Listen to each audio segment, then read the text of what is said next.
How we doing, guys? Just going to have a bit of a weekly recap. Basically, talk about um, happened last week from Monday to Friday. We are just talking about me and Silkins. We're just talking about oil there. And last week we don't really trade this, but due to the what's going on in the world just now, it wouldn't be a bad thing to look at. Last week I had a descending structure, and you got this resistance here.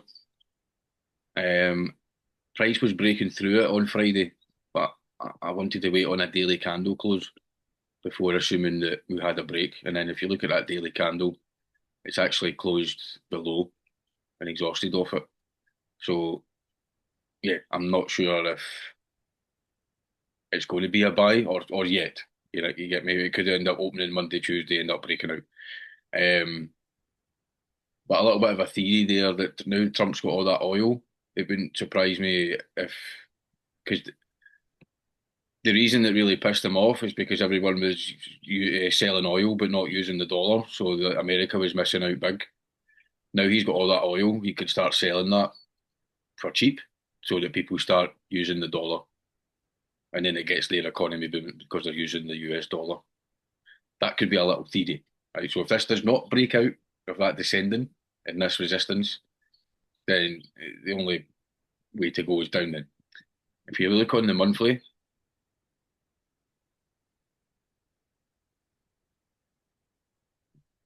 could potentially be a little double bottom here, right?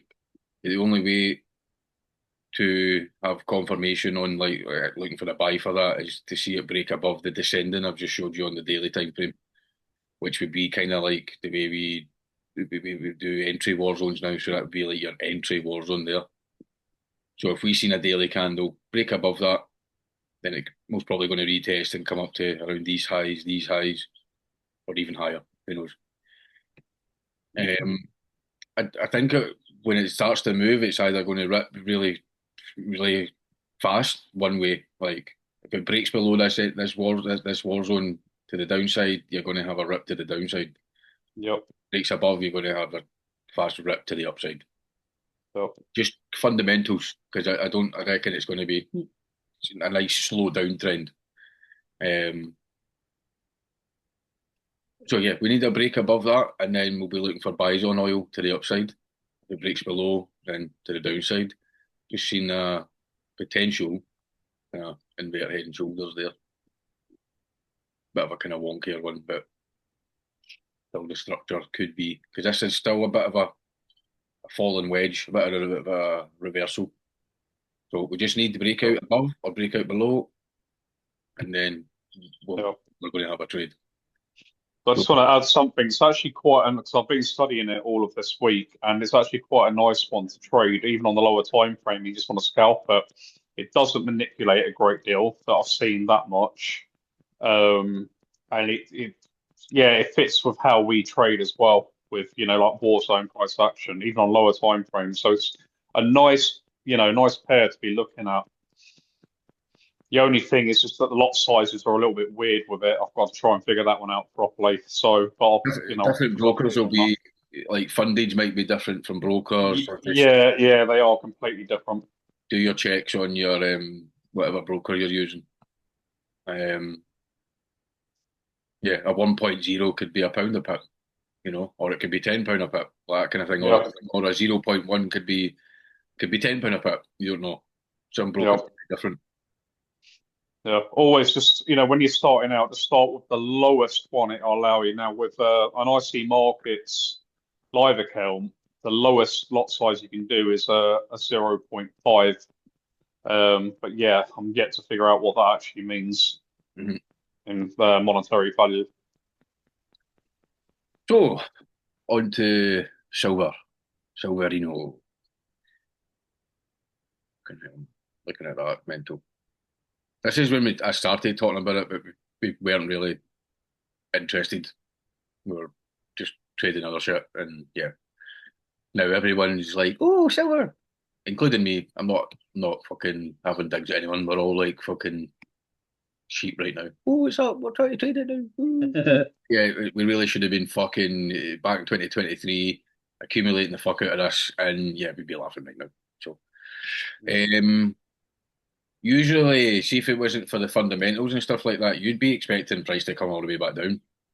But due to fundamentals, all the things you see I'm posting recently, and the amount of money that's going into silver, and there's not much supply, the demand is so high, and there's a shortage of supply, and they need it to create their AI and the future, basically. So, fuck knows where silver could end up at.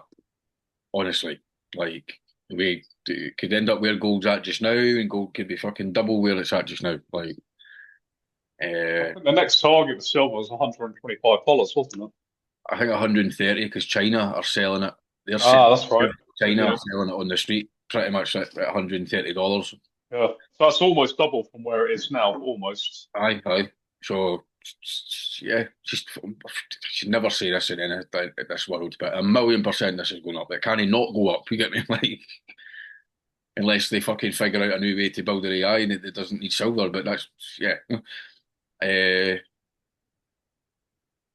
only way I'd be assuming that gap would be filled is if this ascending structure and the support level is broken. Then I'd be like, okay, that could actually come down to there, but and then bounce up. But due to the fundamentals, nah, this looks like an ascending pennant.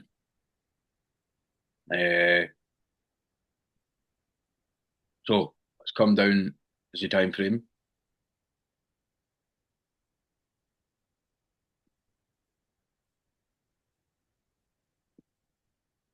So we started off the week pretty much, aye, buying from here, right, and then had a great Sunday night, great Tuesday night, and throughout Tuesday I did send out a video which I kind of wish I listened to. Okay. One, two, three, 4, 5. So there's your 5 waves, right? And whenever you see that in any other pattern, you would assume that that's a reversal pattern, and you're going to see a reversal, right? That is your reversal, your rising wedge, on the higher time frame structure. Now, after the fifth wave, you would usually get reversal, which I mentioned in that video. Right, let me just take this away so it's not as much shite in the way. So I didn't have to sell right away because I was scared of selling it just because of the fundamentals behind this and just what happened with gold last year. It never ever done the hourly pullbacks. It just fucking done 5 minute retests and kept going to the upside. So I had a feeling that this was going to do the same. Um, Price came down on the first that drop there, and you see it drop down to exactly price action there. So it was a buy from there, but it came up and then it struggled to break back above that resistance. What was support over here became resistance, and it struggled to break above, and then resulted in a break of this ascending structure here. So I had analysis where okay, that's dropped down to price action again. Maybe we're buy from here. It impulsed away. We had our entry war zone. It was respecting it at the time, but price failed to break above the previous low here, meaning if it's broken ascending structure and it's come up and it struggled to break back above the previous low, that is a sell. Okay, so that should have been a sell from there, as predicted, kind of from the Tuesday. Okay, fifth wave, we could come back down here, but yep, me just thinking, oh, but oh, catch a bounce, yo, yep, dickhead.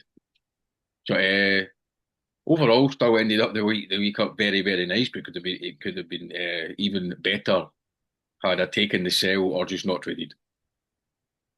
So cost myself 4 grand with buying that, but got back here anyway, right? But it didn't have to lose the 4 grand if you get me. So lesson learned with that. Lesson learned. Follow the technicals and trust. If it's not breaking above back above, even if you did take the buy there and you see that, go risk free or just scalp it. If you're uncertain, and that is exactly what I should have done. I would have got away with the buys, to be honest with you, because I was in profit and then just kind of got overly confident on them and got fucked. Anyway, price came down to the war zone, tested these highs, pierced into the war zone, exactly what we always want to see, and then price broke out the war zone, beautiful retest, and just ascended from there on, and it formed that invert head and shoulders. So it reacted. This reacted to technicals beautifully when you look at all of that. Even here on the buys, NFP didn't even really fuck around, to be honest, at all. It's respected. So it could have been accumulate here, scalping some of it. If you've got a few entries on each, scalp some of it, and then you've like whacked back down. You've got your you got your re-entries on the ones you'd scalped while still holding the one, and then you'd have caught that beautiful wave up, and that was 500 pips from here to here. Now on the bar pattern, it is just showing a kind of a bullish flag to form. But not too sure it will come back down to here. Maybe here. Maybe here. Could see like kind of shoulder there. Could do like a Yeah. shoulder here. So I'd say maybe a bigger flag like that. Correction down to there. And then from that point you'd sort of have like over here an ascending structure. Drag that from like that. So it'd be nice to see price correct down to there. Yeah. Um, I think you will, because if you zoom out, you can see that head and shoulders right on the left of your screen, middle head, and this one is the right shoulder. So I think there is going to be a pullback, isn't there? mhm. It should, it should. And then Yeah. you see how price reacts there. If rejects, Yep. we're back out, we're war zone. Same as down here, smaller version of it, and then we're in the buys. Mm-hmm. Yeah, breaks above that descending structure. Yeah, the next wave that's where it should be very impulsive from that point. It's this moved up fast, but it's still corrective compared to how impulsive it can be compared to over here. This was very impulsive. Look at this wave up. It was still fast at the time because of the pit value on it, but still corrective, and that's why we had the drop.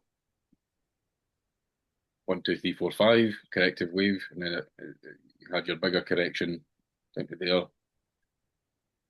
Yeah, I reckon once it breaks that descending and that premium resistance point up here, that's your premium, breaks that. That's when your target's $130. So that's analysis on silver. That's the recap on it. Let's hope we can all take on board where I went right and where I went wrong. Gold. There's no egos here, by the way. There's no fucking nobody can get everything absolutely right. But as long as risk management's used and you're not riding losses and you use stop losses, then you can never go wrong, really, overall.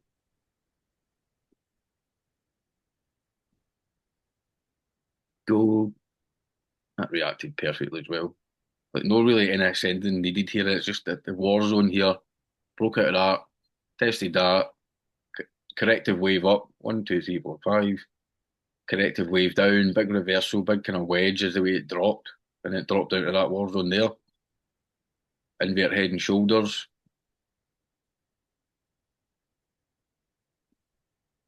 See.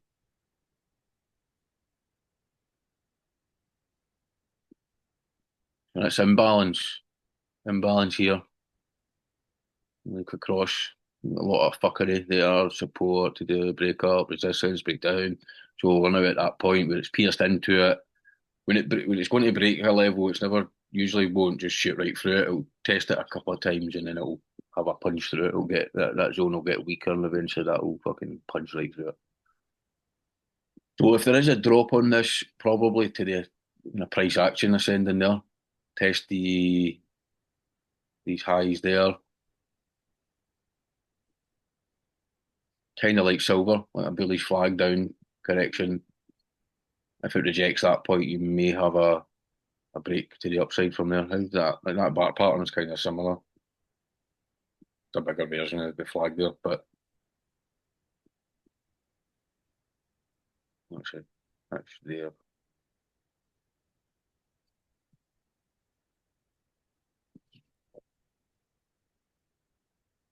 Yeah, correction here, down to that zone. If rejects, you're waiting for the sweep in, break back above. Don't just buy right away because then you don't because you got a support down there where you never know. We could end up breaking and coming down to that level again before we end up in buys for the week, you know. So you don't want caught out just because you're seeing that first, you know. Wait for the proper confirmation. Don't get that early entry. For it to sweep in, sweep out, retest, and then you've got your trade. Same when it happens down to here. Like, you're not buying right away. If you bought right away here, you'd have got stopped out.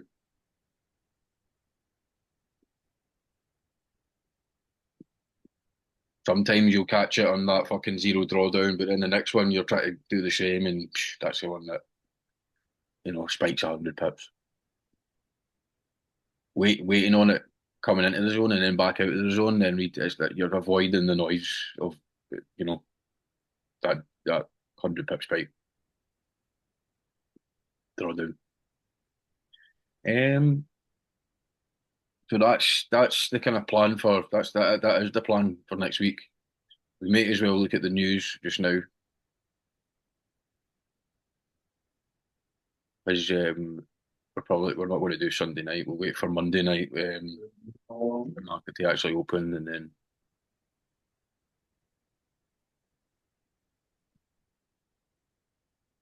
see what the market's like telling us, and then we do analysis.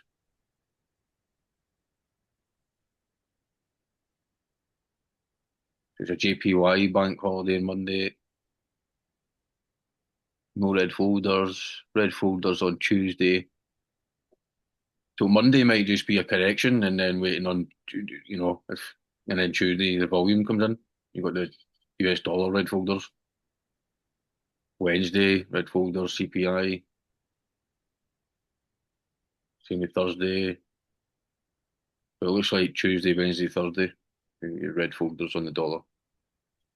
That's all we're looking out for. That's all we care about. Fuck everything else. Um, cool. So waiting for correction within these flags, and yeah, we'll update on Monday once the market's open, and we'll take it from there. Thank you.